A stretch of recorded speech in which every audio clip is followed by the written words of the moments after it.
Greetings from the past, my fellow time travelers, and welcome back to another episode of The Ladder. My name is Ty, and I took a short break after recording the last episode, and I'm back with new energy. And we're playing Hannah now. We don't know what happened to Isabella, but I hope we're going to find out in the future. After Lexman upper classes, Hannah is used to live a life of luxury. Absent parents made her crave for attention, though something she gained from her pirate tutors and nannies instead. It was never enough, however.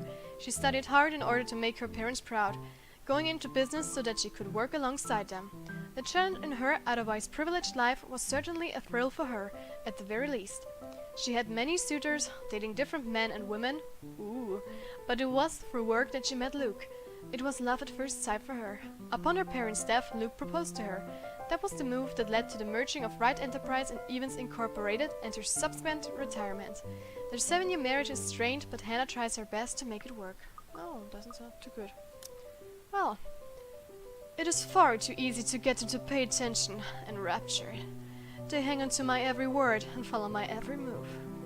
All of it would have been stifling had I not grown used to such stares. Most are respectful, some are hostile if we're honest, and a few are downright inappropriate. After all, I am... Hannah Wright! There's a moment of agitation as a familiar, but less than welcome face approaches me with a suggestive smirk on his face. Of course, I have to keep a benevolent smile and greet him as I greet any good friend. After all, this man can turn heads, being famous in his own right. Officer Lee! What a pleasant surprise. I didn't think you'd have the time to attend tonight's party. He's more Luke's friend than mine. Really, I'm quite sure I only invited his wife. Much like I'm only friends with the chief inspector because of Luke, Luke is only friends with Rochelle because of me. Unlike how I treated Lee, however, Luke never hid his animosity for the Lee matriarch. It was an odd sort of friendship where we would have awkward double dates. I don't even recall his first name. It started with an N, I think. I might be wrong. Aside from being Chief Inspector of Luxembourg Police, his wife, Rochelle Lee Nabast, owns a general electronics company. Fridges and freezers mostly. Oh, I always have time for my favorite socialite couple. Oh yeah. Might I say, you look positively ravishing tonight. I see the husband isn't with you. The way he eyes me up is enough to make my skin crawl. I just wish Luke is here to fend off the more unseemly of her peers. You know, the ones. Men who are just a bit too friendly, staring too long at my assets and getting close just because my husband is not there. And to think they have the gall to do this at my own party! In my own house, if I might add. But like any high society woman worth her salt, I know how to handle it with grace and dignity. I suppose you're looking pleasant as well. Luke's busy with work, unfortunately. Rochelle isn't here. A shame. I do hope he isn't causing you much trouble. That husband of yours can be a bit daft sometimes, acting like he's still some young bachelor. Oh, yeah. The wife sends her regards and her apologies, but something came up with her doctor and she needed to attend to it. You know her, being pregnant and all. I don't like him. We make small talk. Rather, I'm forced to do so, as he would not leave my side after finding his place there. Much to my chagrin, I've been extricated from the few who flock in hopes of flattering, for I can tolerate them far better than Lee. He is a nice enough person and I adore his wife, who is obviously the brains behind the two. But there is something unsettling about him. I do not trust him as much as I want to. He regaled to me tales of the Luxembourg Police Department, a different affair to the usual gossip I'm privy to, and though I loathe to admit, it's interesting nonetheless. I expect the topic of business to die out quickly, which would be understandable enough due to the confidential nature of his work.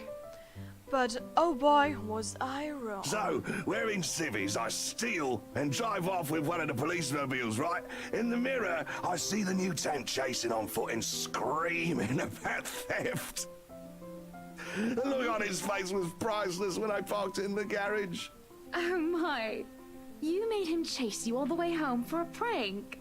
What did Rochelle have to say about that? Rochelle has a strange love and hate affair with Lee. He is a married man who did not grow up past his early 20s, judging by the way he acts. Surprisingly enough, they have been married for a good 20 years.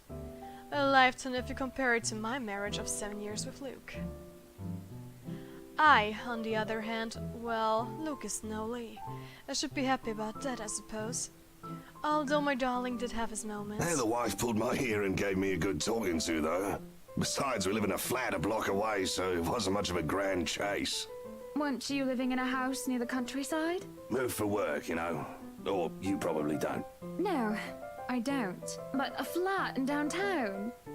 I suppose if that's what you like. Oh, it's horrid. Hate that tiny place, no matter how convenient it can be for work. 55 square yards are not enough when you need to get away from the wife. I wouldn't mind a place away from the city. Even started looking at the ads. I spied an interesting lot, actually. Heard it was finally put up for sale. Or that something mansion, you know the one with all the ghost stories. I know what he's talking about. There are really only a few urban legends around here. It's... The Ermagood mansion? Oh, it's before... Ah, that's the one. Worthy of a king it is.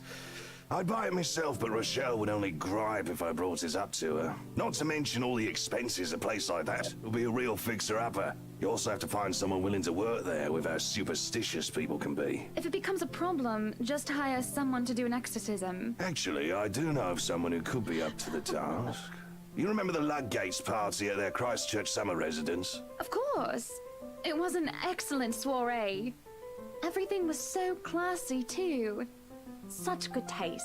Oh, that place was a pigsty until they hired out this interior designer and they turned it into a bloody palace. She worked for the Exeters for their apartment in Soho too, and they recommended her when we were looking up pieces for our beach house in Porto Colom.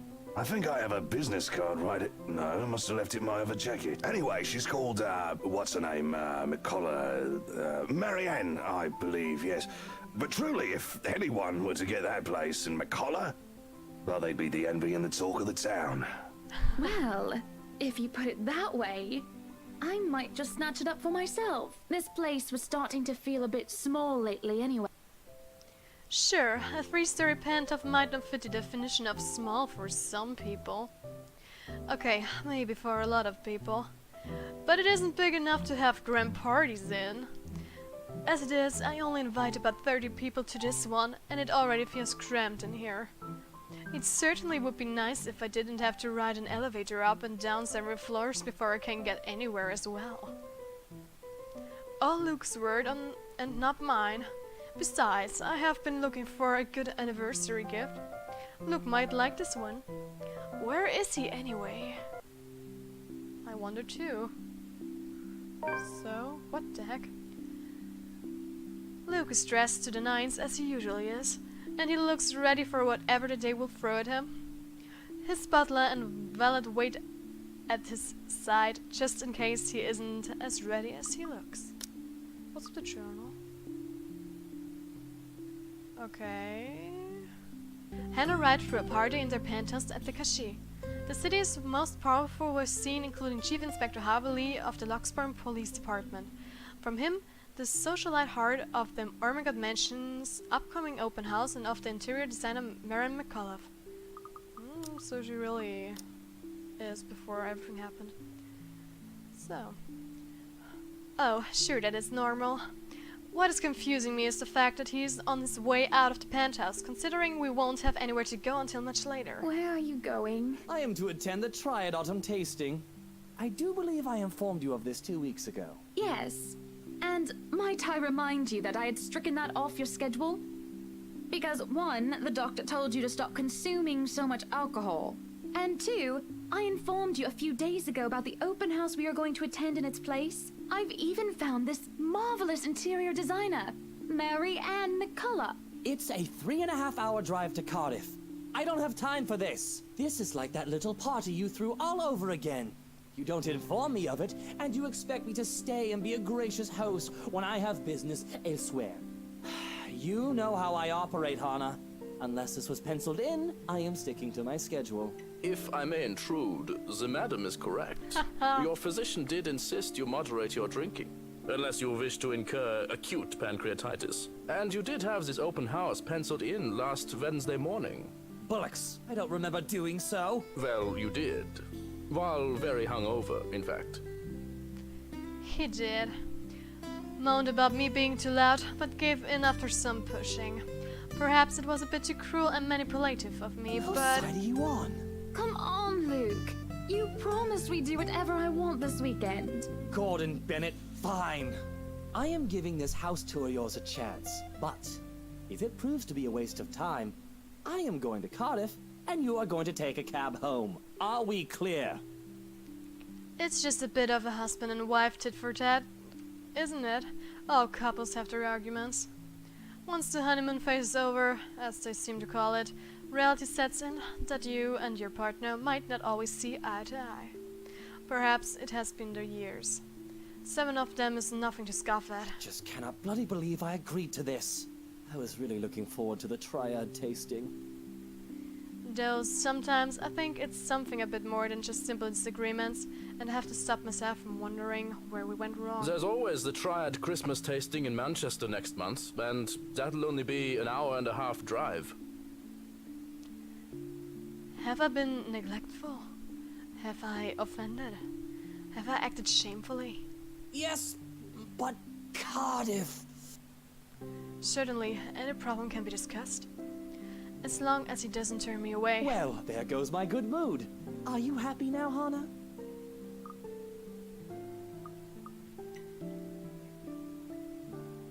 Save. Remain silent, I'm going to defend myself. Yes, I am very happy, Luke. Because for once in a very long time, we are doing what I want. Oh! I didn't expect that to happen. But it's good. I'm ecstatic. Understood? And this would be perfect if you stop acting like a child who needs their nappy changed. We will be leaving after lunch for the Ermengarde mansion. You are going to park your rear in the car and keep mum. And you are going to behave during the tour. Needless to say, Luke looks a bit shocked at my little outburst. He opened and closed his mouth a few times, struggling to reply, before he crosses his arms to look like, well, a mopping child. Any more rules for this little excursion of yours, Your Highness? No wine. No wine. Unacceptable. I am already not allowed to the tasting, and you would deprive me of that simple pleasure. If I see you take one sip today, I will put the stocks under lock and key. Do you understand me? Don't forget the bottles he keeps in his dresser. I like Joanna's. Whose side are you on? How many times in one day can you ask that? As many times as I need you, traitor. The ride to the mansion is quiet, with Luke having stared out the window the entire way, not paying attention to anything around him. Meanwhile, I'm conflicted. I don't know if I should apologize for changing his plans like that. But by the time we arrive at the mansion and I see his eyes light up in genuine interest, apologizing is the last thing on my mind. The whole affair with the Ermengarde mansion is certainly an interesting experience. The place had been renovated and restored by the owners to what they claim to be acceptable standards. The mansion itself looked like something befitting a fairy tale or a period piece. It is tasteful, decorated, and with a little bit of love and attention, I'm sure it can be a place Luke and I can call home. And a number of their other prospective buyers that have come from the powerful and wealthy of Luxburn certainly did not disappoint, marking this estate as a prime property. The Lees are amongst the group who went with Rosewoman, and I saw a few other notable faces, though I did not really feel like mingling. Unfortunately, for every one of them, the Wrights are interested in buying. Oh, Isabella! What's been bugging my mind, however, is that Isabel. What is her problem? I still don't quite understand what is happening. One moment, she is scrambling to give us the paperwork to finalize the sale. Then she is panicking over some sort of prank letter or another. Dear me, is Isabel alright?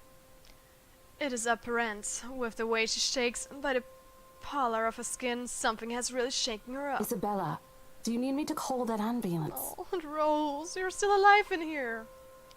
I am worried, but it will be best if she is attended to by someone more familiar to her, like her partner.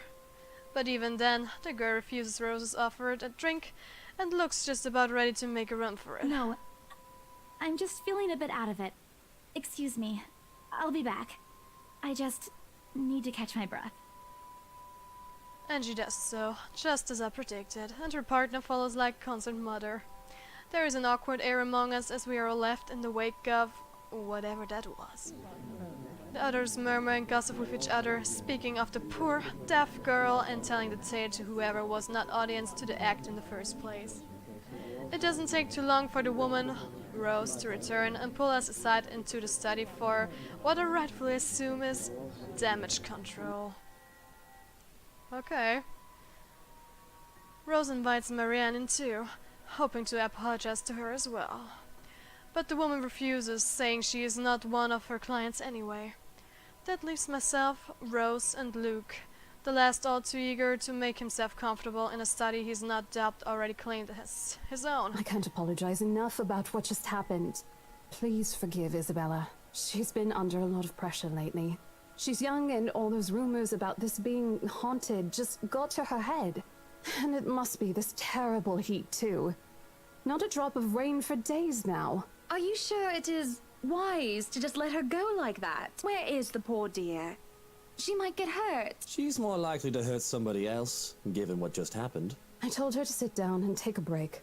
Already rang someone to pick her up, too. That might be for the best, dear.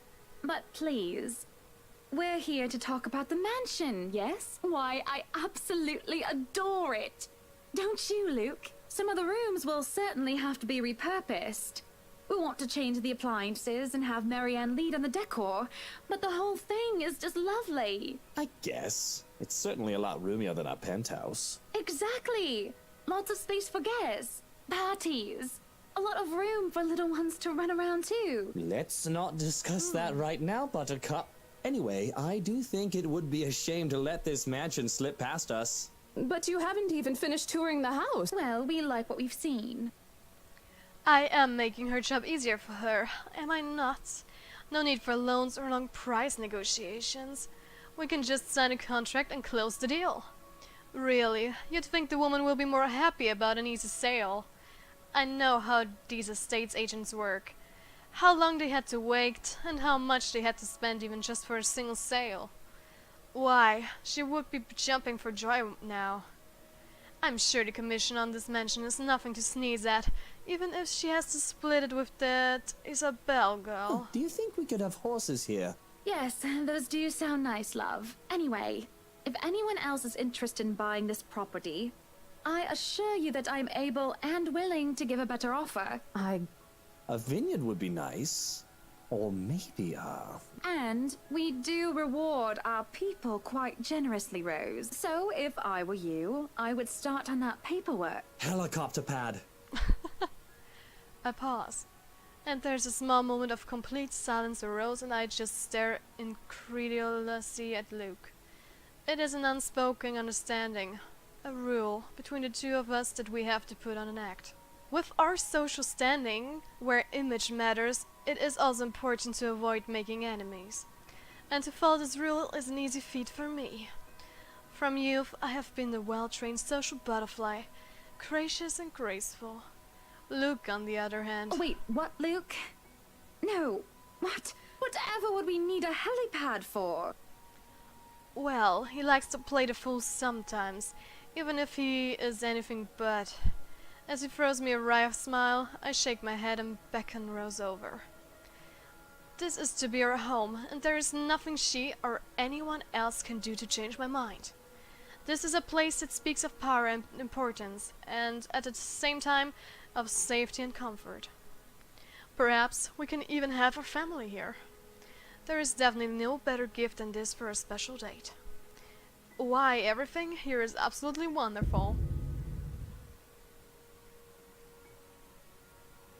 Holy shit, I didn't expect that to happen. Well, except for this ugly painting in the study. It looks like a bad fake of an Edward Munch painting. Here's the deal. I'm willing to pay 10% higher than your listing price. If anyone tries to outbid us, just add another 5%. I doubt anyone can, of course. Or, you know what? Just add 15% to the listing price, and we can sign all the paperwork now. I guess, if that's what you want. That won't be any trouble. I don't have all the papers now. Didn't think this would be a quick sell. I'll have copies sent to you so you can look over them. And if you'd still like to finish the rest of the tour with Isabella's group, you're more than welcome to. No, I think we're good here. We'd appreciate a private tour of the place a lot more, I think. All right. Should I let Marianne in, then? Marianne?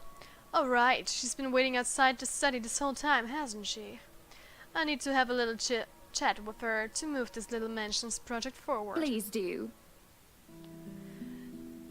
There is a look of apprehension when the other woman enters the study.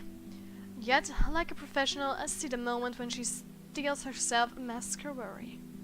Admirable. We have this project then? Of course. Will you be needing anything from us? Having the floor plans would be a great start, just so that I can look at them beforehand. And if you could tell me when you're available for a meeting so that I can include it in my calendar? Oh, is a meeting really all that necessary, Marianne? I guess we can send Johans to help you out. You two can start by getting rid of this ugly painting. A hush falls upon the room at my What request. painting? And lo and behold, the painting is gone. In its place, a mirror stands, which leaves me to look at my own confused expression. Odd.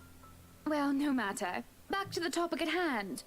Marianne, dear, I we knew are simply it. far too busy to meet up. Oh.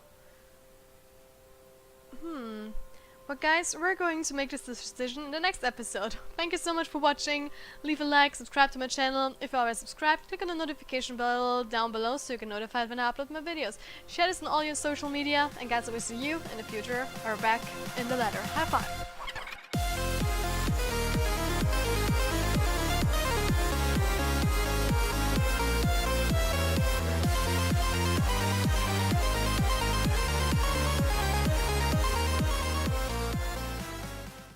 I wonder what's going to happen. I'm so excited.